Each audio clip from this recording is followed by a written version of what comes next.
And she stayed with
Good morning, Church of the Living God, Temple 297. We bring you greetings from the corner, Dr. Martin Luther King and Highway 63 in Moss Point, Mississippi, where yours truly, Pastor Michael E. Hutchins is the pastor. Amen. So right where you are, just give God some praise. Amen. God is truly worthy to be praised. Amen. I am grateful to God for all that He has done and all that He is currently doing and all that He will do in the coming future. Amen. We thank God for Sunday school this morning. Amen. And our parishioners have stayed over just to share in our live stream this morning. Amen. No, we're not officially open, but they just happened to come out, and we're about 10 deep. And we thank God for the noise. Amen. Amen. Today is Father's Day, and I thought a song that came to my spirit. Amen. And glad to have my wife with me also this morning. We're going to sing a little song together. And the song is titled, I Have a Father Who Can. After we have sung this song, amen, we're going to get right into our morning message, amen. Again, we're disciplined and we're under time constraints, and we're going to follow those particular guidelines, amen. So, amen. So give God some praise one more time, and Sister Esther will come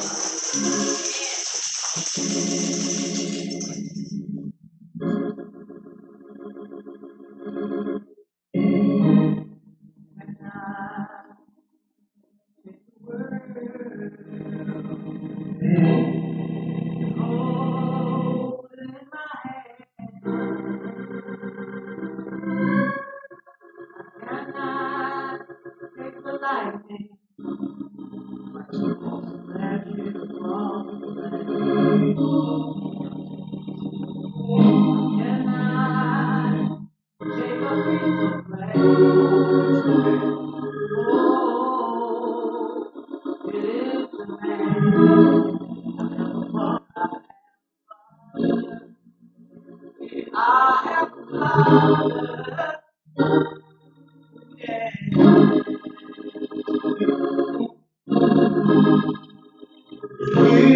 He sits high and looks low. He guides my feet. Oh, wherever I go. When I don't understand,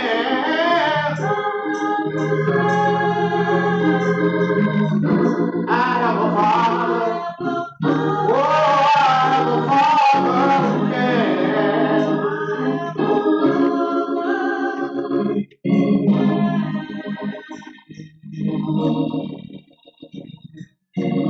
I cannot make a cloud ascended in the sky. I cannot love humanity so much that I would die. I cannot name the stars above, count the many grains of sand. Oh, but I have a Father. I have a Father who can. Oh, he sits high and he looks low. So he got my feet, yes he does. Oh, wherever I go. See, when I don't understand, see, I have a Father. Oh, I have a Father who can. Oh, yeah. Amen, amen. Come on, praise Him. He's worthy. I have a Father. Yeah, amen. I can't do all these things. I can't count the stars. Amen. I can't give my life for humanity, but I have a Father who can. Amen. The gospel recorded in the book of Luke, beginning at verse 11. You'll find these particular readings. Amen. As again we celebrate Father's Day. Celebrate Father's Day. Luke the 15th chapter,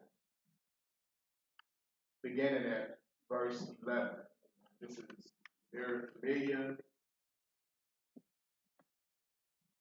and we want to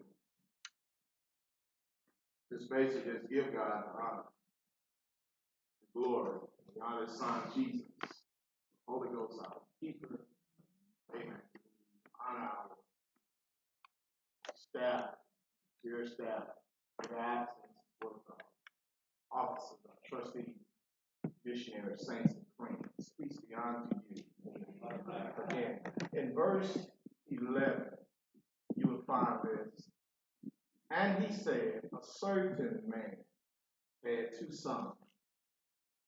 And the younger of them said to his father, Father, give me the portion of goods that falleth to me. And he divided unto them his living.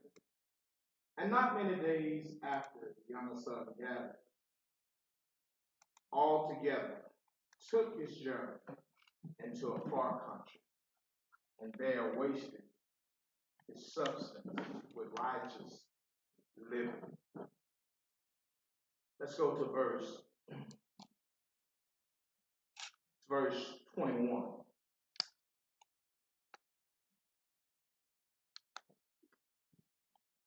Let's go to verse 18. It says, I will rise and go to my father, and I will say unto him, Father, I have sinned against thee, against heaven, and before thee. And no more worthy to be called thy son. Make me as one of high servant. And he arose and came to his father. But when he was yet, listen at this guy. But when he was yet a great way off, his father saw him and had compassion and ran and fell on his neck and kissed him. Amen. We just want to really focus on that 20th verse. Amen. We just want to title this message, The Perfect Father. The Perfect Father. Amen. Yes. And can I just basically tell you something that some of you might not have known? Amen. First of all, this is something that you can add to your trivia questions and answers. Amen. Or survey said that, listen, the most phone calls is made on what popular day? Yes, and you're absolutely right, Mother's Day. Hey, I went and I studied and I looked at some of the some pastors who have put together sermons and messages, and most of them ask this trivia question, and the answer has always remained the same: Mother's Day. And then, back when one of the messages was written, they said, this is before the cell phone became prevalent. This is before, amen, we had mobile devices. Amen. And it says, what do you think happens on Father's Day?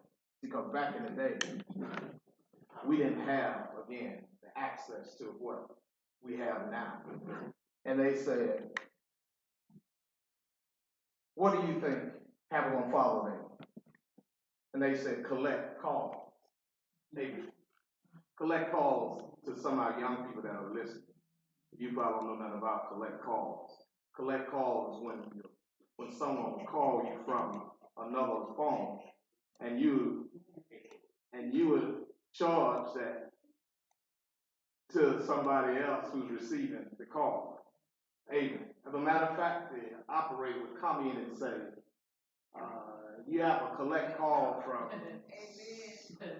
John Doe. Will you accept the charge? So back in those days, those that kind of calls, the fathers would get collect calls. You know, Dad, I'm calling you to wish you a Father's Day greeting, or give your Father's Day greeting. But can you pay for the call? Amen. Yeah. So that's were the most type of calls back in the day that you got, that the father got doing Father's Day. Amen. Now, for some odd reason, and the Father's Day thing hadn't really caught on.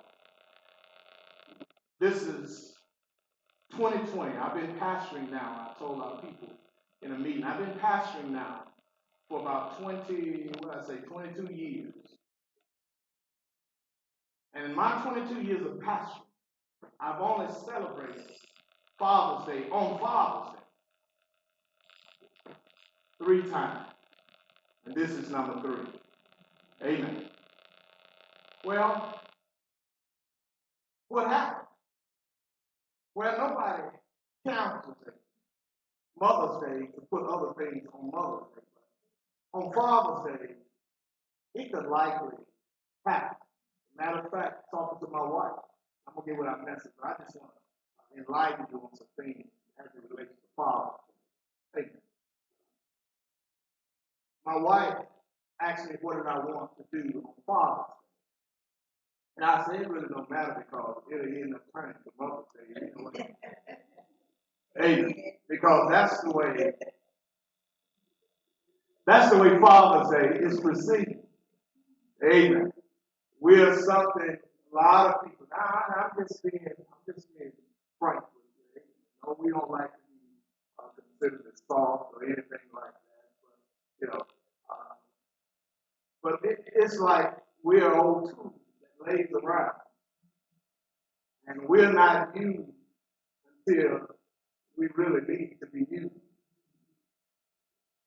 Amen. I know I got some of my parishioners out here this morning, and I knew I was going to find it hard to get an amen right there. Amen. But I want you to understand that Father, amen, we are important. We have a very significant role that we play in our family. Amen. So I just wanted to just kind of give you something that was somewhat relaxing, amen.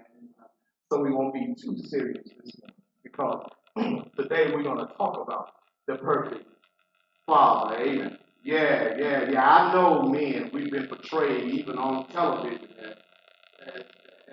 as the butt of all jokes, amen. We see a father, he doesn't know anything on television. So, and you have to ask yourself, these portrayals, how does it affect, amen, the young man that may be willing or trying to become a father himself, amen. Yeah. And so, what we have to do, we have to change, amen, the perception. We have to change, amen, how we view the father, amen, especially the black father. Can I just give you just a little bit of history? Amen. And trust me, we're going to stay within our time. But when you do, the study on the black husband, the black father, coming up in slavery where, amen, master may visit his hut and take his wife from him. Amen. Don't even ask. Just say, I'm coming and I'm taking this woman. Amen. So, look, so how do you think that would make you feel as a man and also as a father who was born to be the protector and provider of his home, but had to be treated less than a man? Amen. So when we talk about today, when we're talking about and the protesting that is going on about how black lives truly matter, we're not saying that not all lives doesn't matter. We're just saying black lives matter based on the injustices that has been happening throughout, amen, black men in America. Amen. So we're just trying to bring out, we're not being prejudiced, we're not being racist. Amen. Paul said it like this. He said, my heart and desire is for Israel that they might be saved. Paul wasn't saying that he didn't want everybody saved, but he wanted attention paid to his own folks. Amen. I heard somebody say that it's a poor frog that won't claim his own pop. Amen. I'm not talking against, amen, no other races or anything, but I have a right, amen, to enlighten and encourage my own folks. Amen. So the father, the black man, amen. Not only that, amen, he was deemed stupid and ignorant. Amen. And watch this. Their own women rather was put in competition with them, saying that you just as good as your husband. Amen. That was done and designed, amen, to separate the family, Lord Jesus.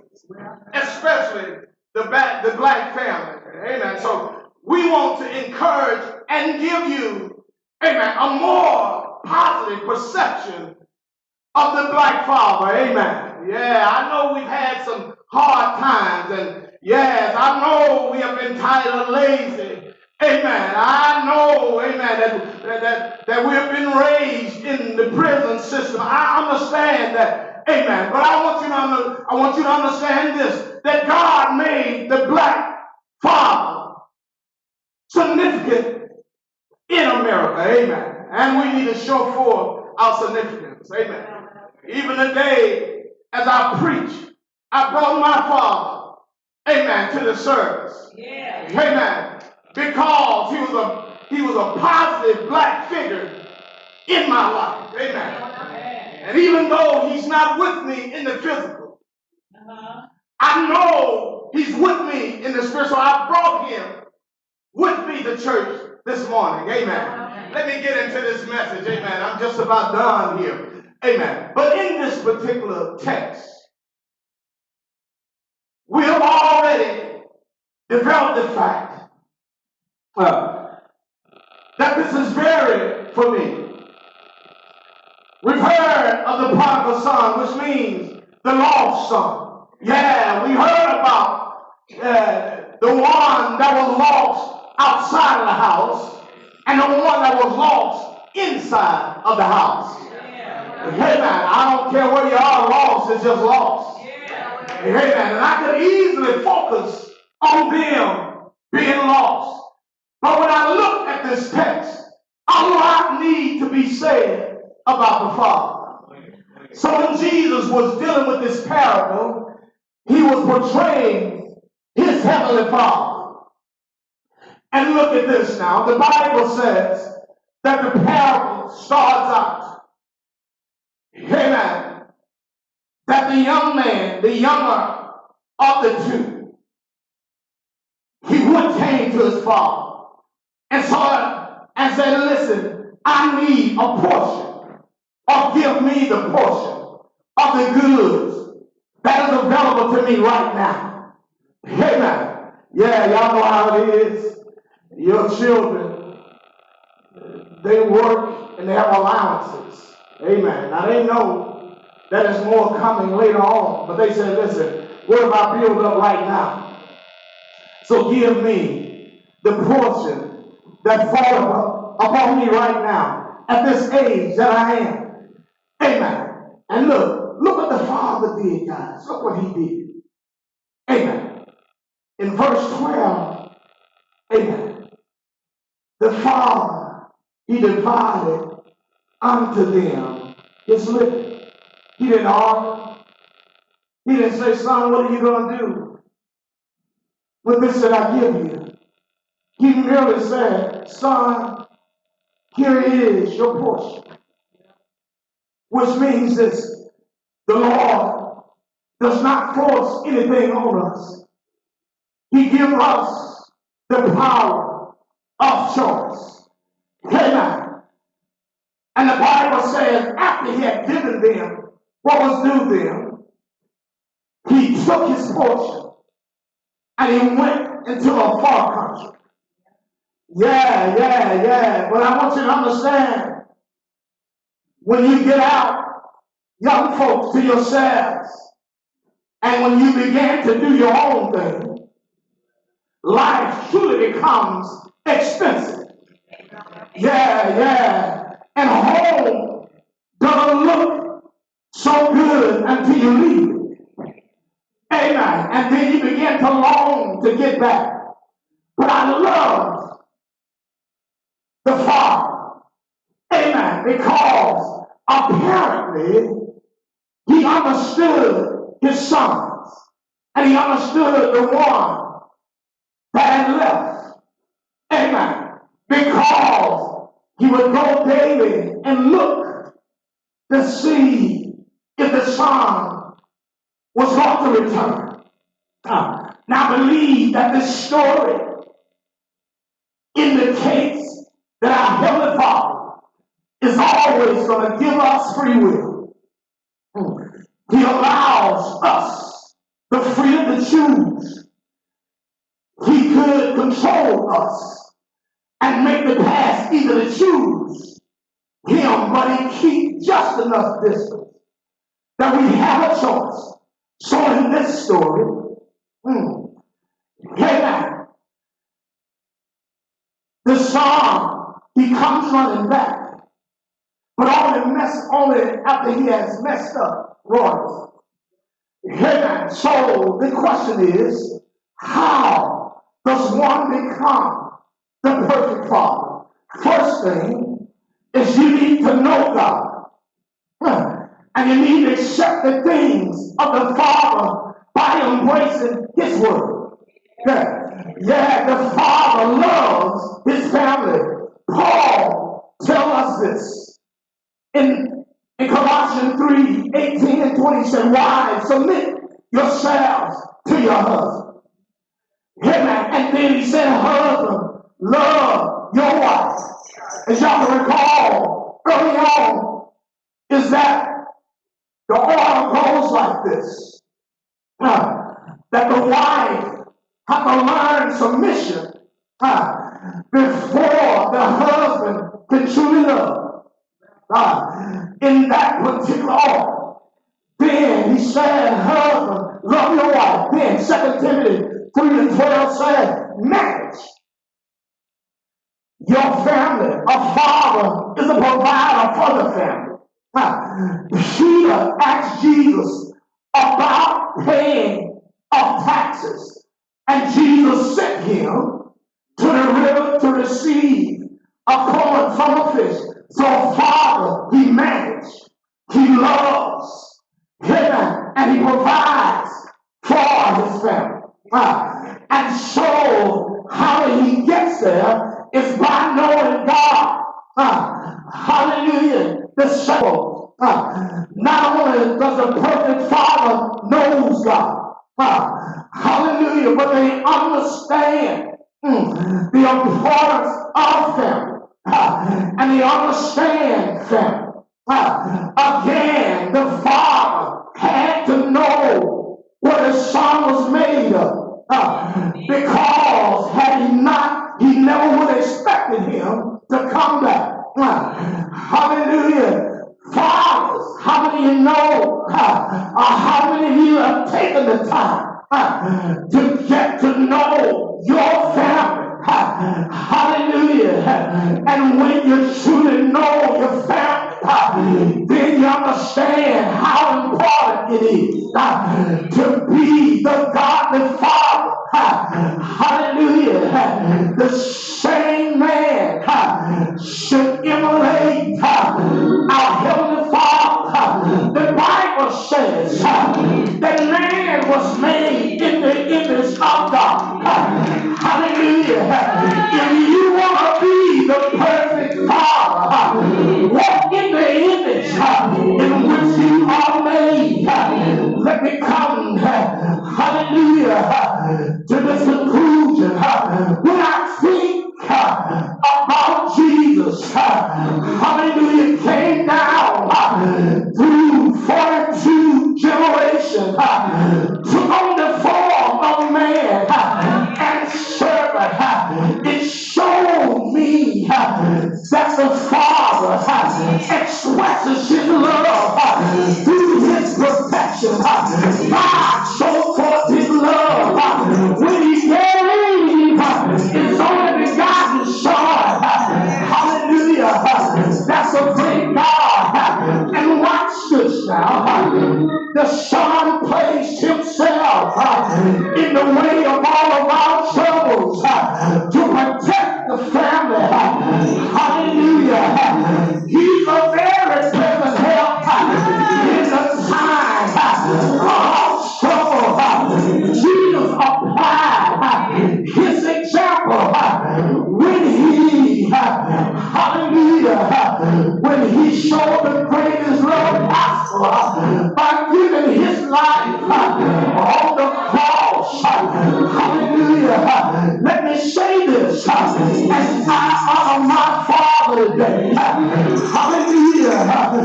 Yes, there was plenty of times that my physical father worked all his life in the graveyard shift.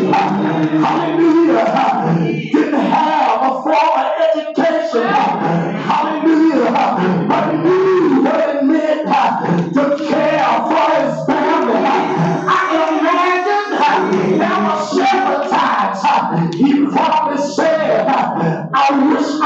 just take it easy. Hallelujah. But when he realized that he had a family, hallelujah, he put himself in harm's way so that I could be protected. Hallelujah. That's the type of father that I grew to know. And now that my father's gone, I latched on to another father, and that's Father God. He is the Father of my Father. Hallelujah. Show me the importance of fatherhood.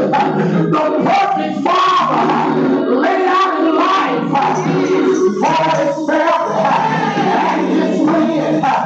Hallelujah.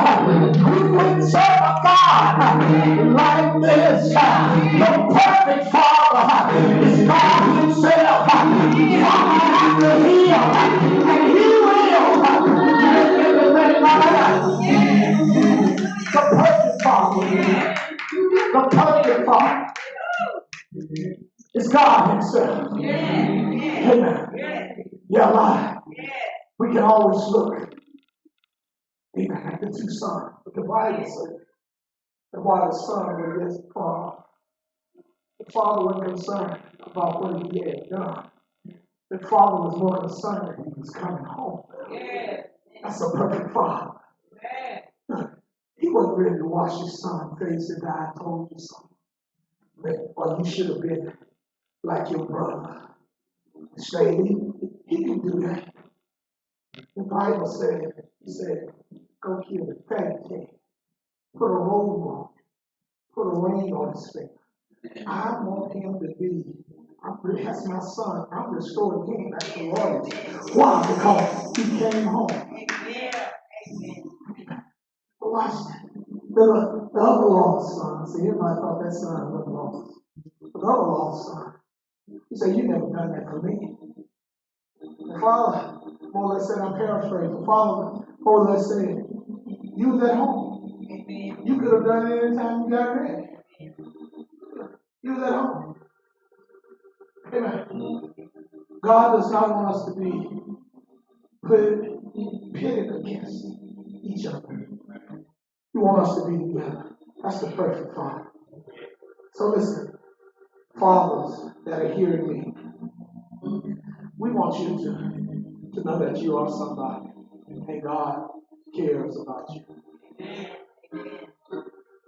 If you got 20 children, be a father to them. Be a father. You can't change that. You probably was wild and out there doing all type of stuff. It doesn't matter. As long as you come home. You come home. Then the father will honor you.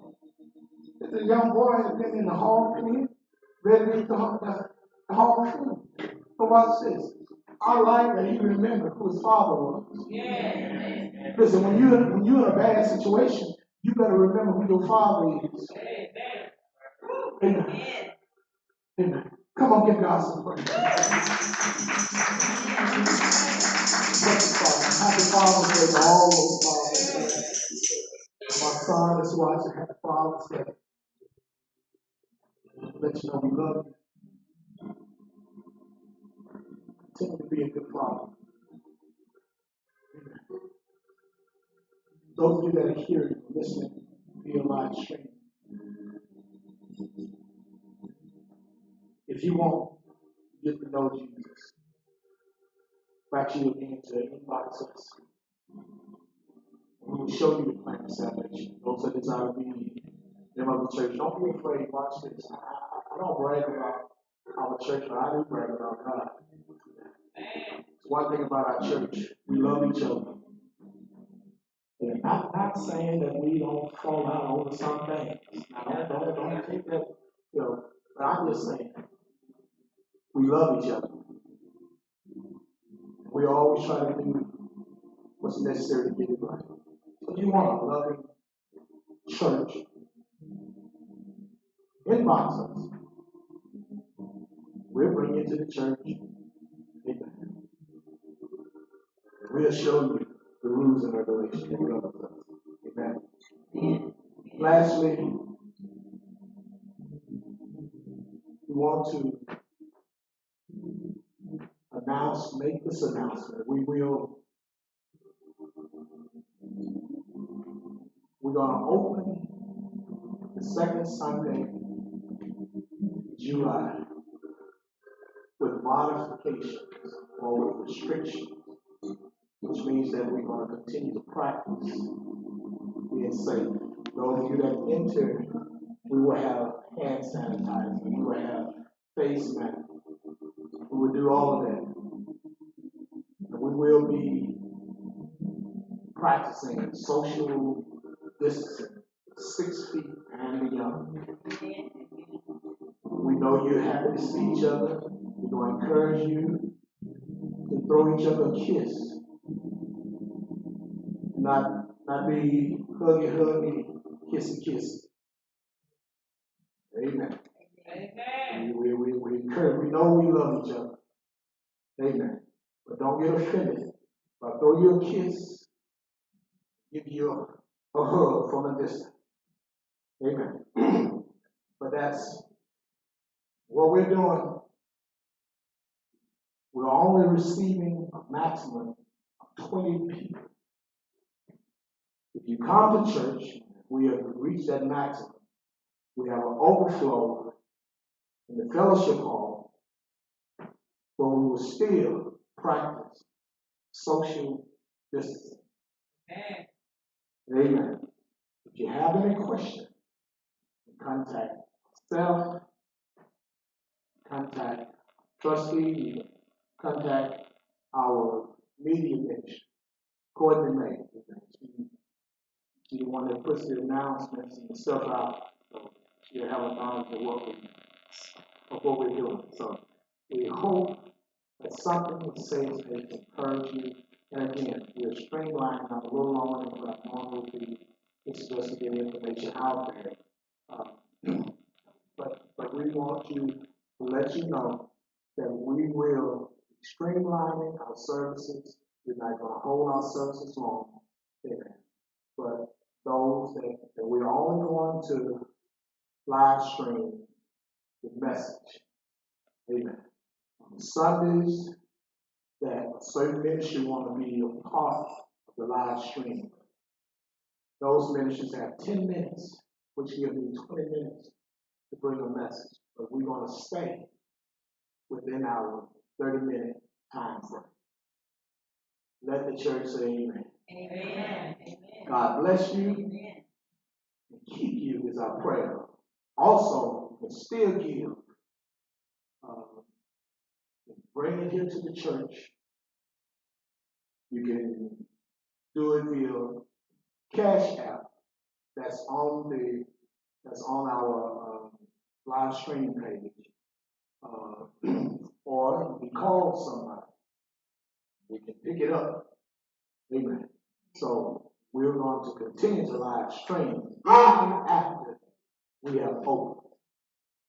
Amen. Amen. So ask you to adhere to these announcements, govern yourselves accordingly. Until then, God bless you, keep you.